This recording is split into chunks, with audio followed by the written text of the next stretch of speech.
तस्मै श्री गुरुवे नमः। प्रथमे गुरु के वंदना, द्वितीय आदि गणेश, तृतीय तुमरो शारदा, काटो सकल कलेश। वक्रतुंड महाकाय, सूर्यकोटि समप्रभा, निर्विघ्नं कुरु मे देव, सर्वकार्येषु सर्वदा। बोलो शुक्रवार दयाल महाराज की जय, साचे दरबार की जय, एकादशी महात्मा की जय। तो आज निर्जला एकादशी है।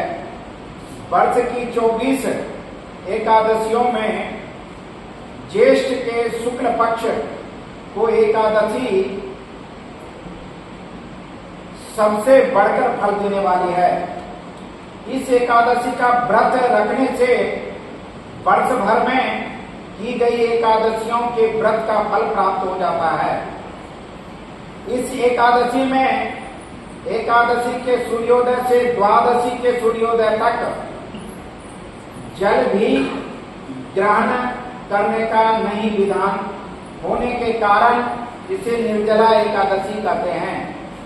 ज्येष्ठ मास में दिन बहुत बड़े होते हैं और प्यास भी अधिक लगती है। ऐसी दशा में इतना कठिन व्रत रखना सचमुच बड़ी साधना का काम है। इस एकादशी के दिन अपनी शक्ति और सामर्थ्य अनुसार ब्राह्मणों को अनाज, वस्त्र, छत्री, फल, जल से भरे कलश और दक्षिणा आदि देने का विधान है।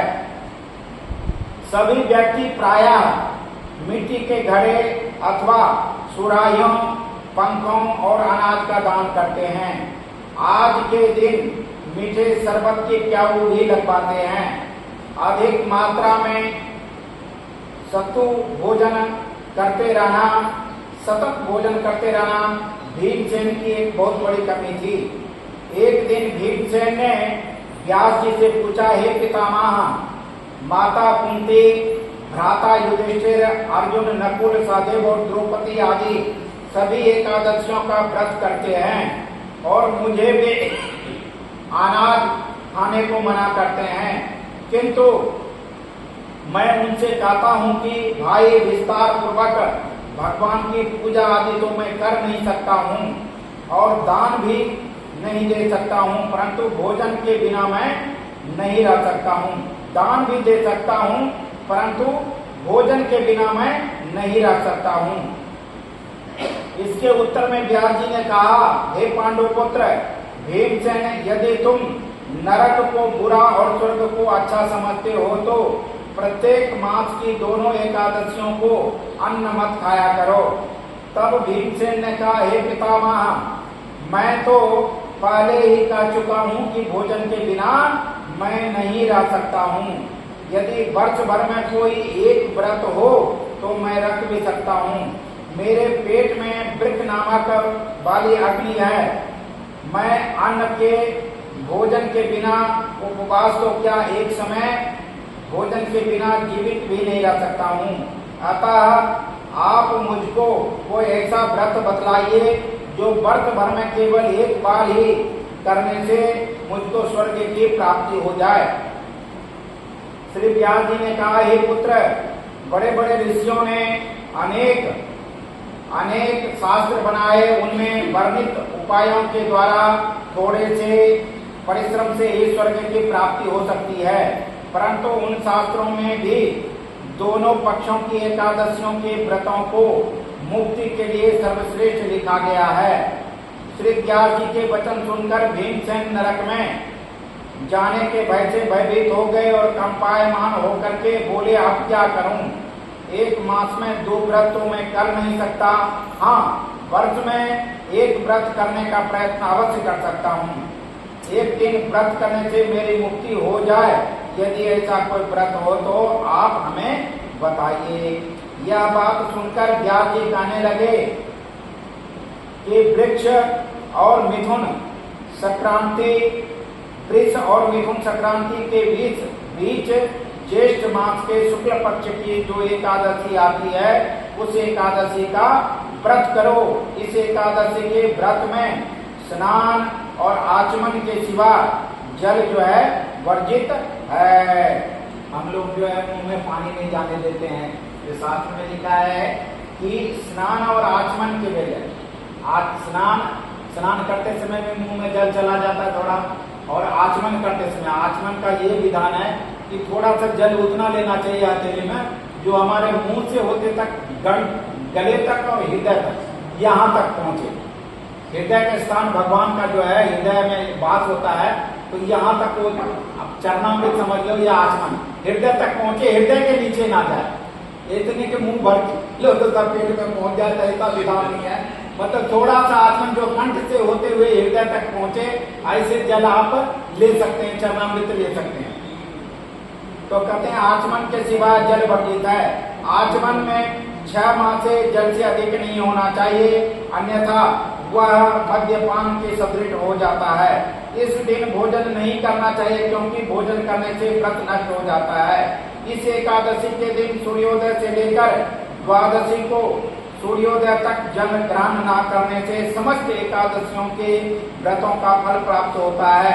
द्वादशी को सूर्योदय से पहले उठकर स्नान आदि करके ब्राह्मणों को दान आदि देना चाहिए। इसके पश्चात भूखे और सत्पात्र ब्राह्मण को भोजन कराकर फिर आप भी भोजन कर लेना चाहिए।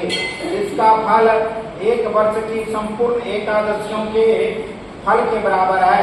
व्यास जी कहने लगे, हे भीमसेन, वह मुझको स्वयं भगवान ने बतलाया है। इस एकादशी का पुण्य समस्त तीर्थों तथा समस्त दानों से अधिक है। केवल एक दिन निर्जल रहने से मनुष्य के सभी पाप नष्ट हो जाते हैं। जो मनुष्य निर्जला एकादशी का व्रत करते हैं, उनको मृत्यु के समय यमदूत आकर नहीं घेरते हैं, वरन भगवान के पार्षद उनको पुण्य विमान में, पुष्पक विमान में बैठाकर स्वर्ग लोक को ले जाते हैं। अतः संसार में सबसे श्रेष्ठ व्रत निर्जला एकादशी व्रत है। इसलिए यत्न के साथ इस व्रत को अवश्य करना चाहिए। इस दिन ओम नमो भगवते वासुदेवाय इस मंत्र का लगातार जाप करते रहना चाहिए और गौ का दान भी करना चाहिए। व्यास जी के आज्ञा अनुसार भीम ने इस व्रत को किया था, इसलिए इस एकादशी को भीमसेनी या पांडव एकादशी भी कहा जाता है। निर्जला एकादशी व्रत करने वाले दिन प्रातः काल भगवान का पूजन करके यह प्रार्थना करें कि हे भगवान, आज मैं श्रद्धा पूर्वक निर्जला व्रत रख करके दूसरे दिन भोजन करूंगा, अतः आपकी कृपा से मेरे सब पाप नष्ट हो जाएं।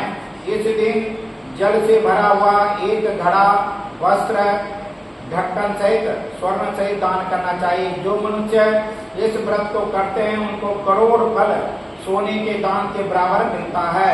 अतः जो इस दिन यज्ञादि करते हैं, उनका फल तो वर्णन ही नहीं किया जा सकता है।